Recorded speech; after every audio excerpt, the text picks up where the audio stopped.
Shalom Beshem Hashem. Es para mí un placer poder estar con ustedes una vez más y en esta ocasión vamos a iniciar nuestro tercer estudio enfocado en el capítulo 3 del libro de Génesis, por lo cual voy a invitarlos para que se queden conmigo la próxima hora, porque estaremos analizando uno de los pasajes más interesantes y de mayor relevancia para nuestro carácter religioso. Muchas veces cuando tenemos un acercamiento a Génesis capítulo 3, consideramos tener ya suficiente información respecto del contenido y la interpretación de este pasaje.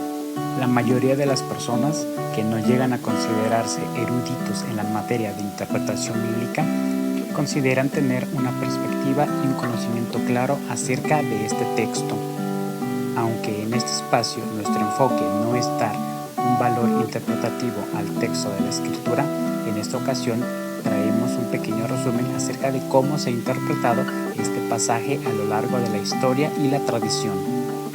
Primeramente debemos establecer que cuando dirigimos nuestro pensamiento a Génesis capítulo 3, viene a nuestra mente un cuadro completamente modelado y preestablecido, en el que podemos ver a una serpiente, una mujer y un hombre.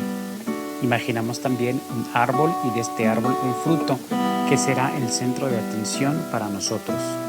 También debemos entender que a lo largo de muchos siglos esta historia ha fascinado al ser humano, llegando a ser de esta manera uno de los pasajes más estudiados dentro de los círculos teológicos, ya sea de la antigüedad o del mundo reciente. Situación por la cual se han generado muchos medios de interpretación, uno de los cuales hace asumir que el texto de Génesis capítulo 3 es de hecho la base para confirmar la existencia y la esencia del origen del mal.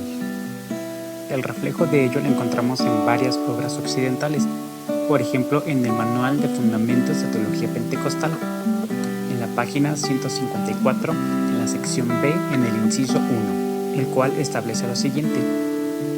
En el capítulo 3 de Génesis, la tentación de Adán y Eva es atribuida a la serpiente.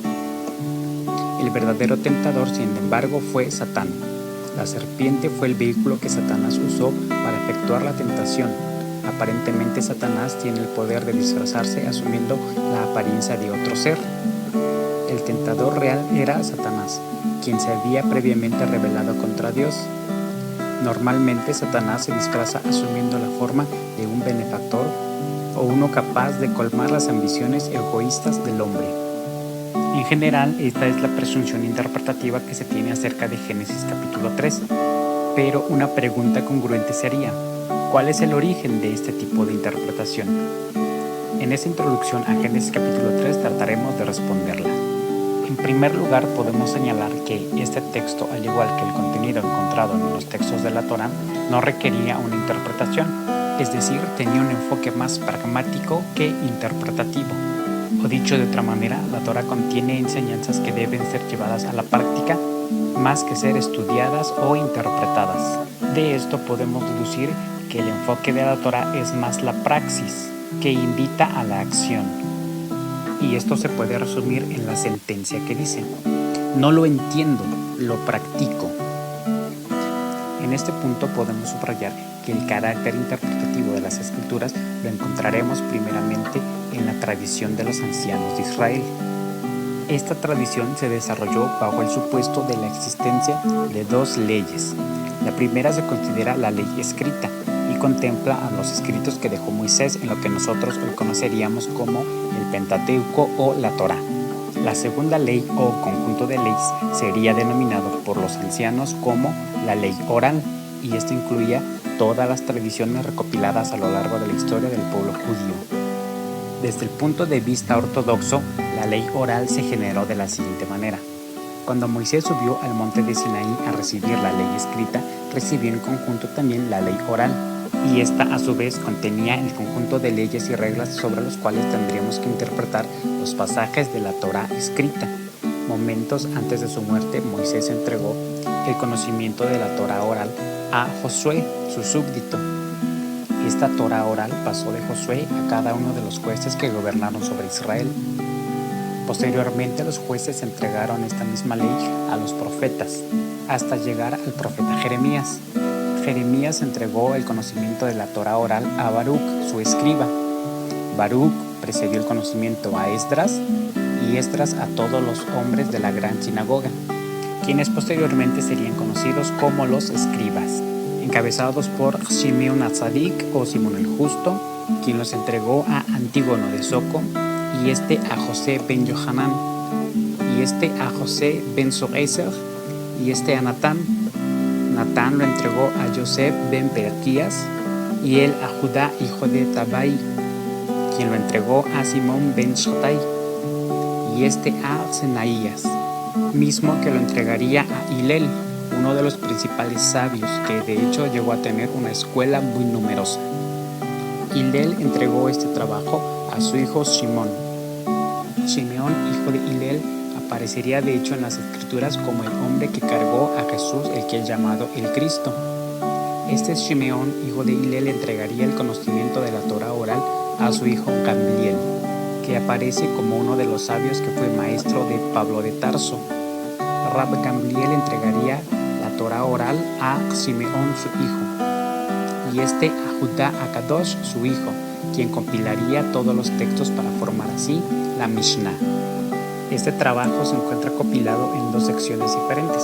La primera la conocemos como el Talmud de Jerusalén y la segunda como el Talmud de Babilonia. De esta manera, la Torá oral representa también la tradición de los ancianos, que contiene el conocimiento necesario para lograr una interpretación correcta de las Sagradas Escrituras en virtud de la opinión de los talmudistas. Pero desde la perspectiva histórica, la tradición de los ancianos iniciaría con la figura del escriba Esdras, y esto se encuentra escrito en el pasaje de Nehemías 8:8. El marco histórico de la tradición de los ancianos es la siguiente. En el año 586 aproximadamente se dio el exilio de Jerusalén hacia Babilonia.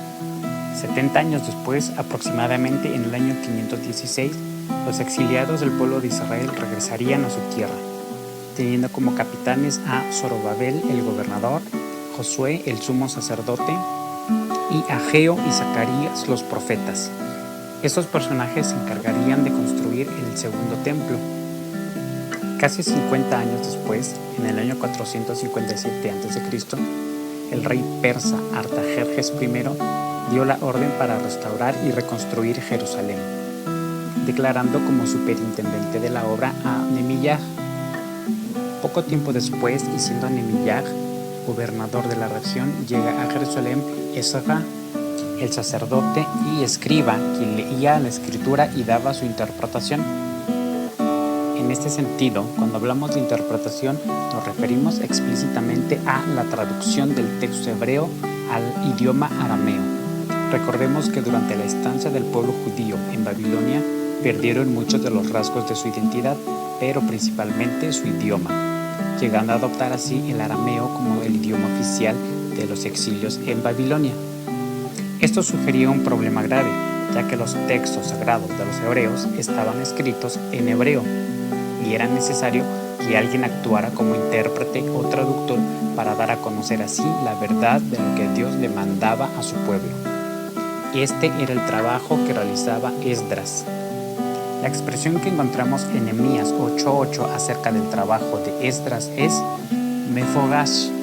Esta palabra proviene de una raíz hebrea que es fagash. Esta raíz significa aclarar, distinguir o separar. De esta raíz proviene la expresión fariseo. Alrededor del año 421 se dio la muerte de Esdras, con lo cual quedaría vacío su lugar. Entonces muchos maestros aparecieron para tratar de tomar el lugar de interpretar la escritura, añadiendo su propio punto de vista.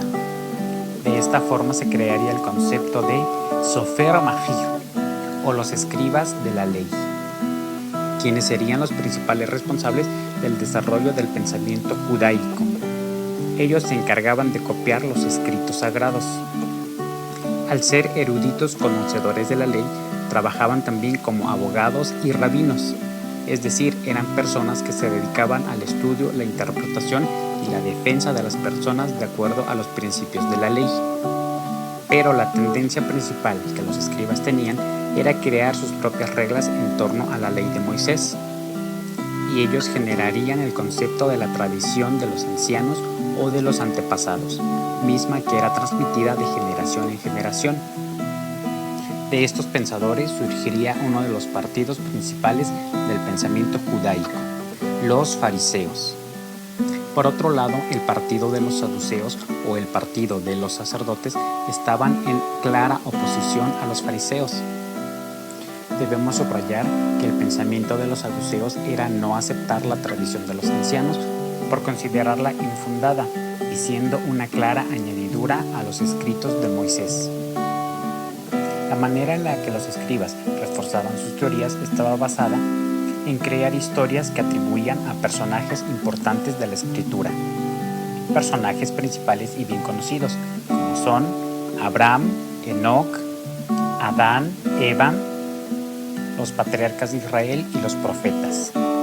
Entonces, por pluma de los escribas surgiría uno de los géneros literarios que conoceríamos posteriormente como los pseudoepigráficos.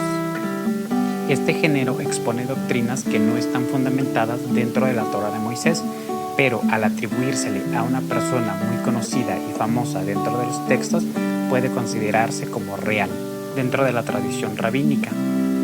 La profunda influencia del pensamiento de escribas y fariseos también se ve reflejada en la interpretación de Génesis capítulo 3.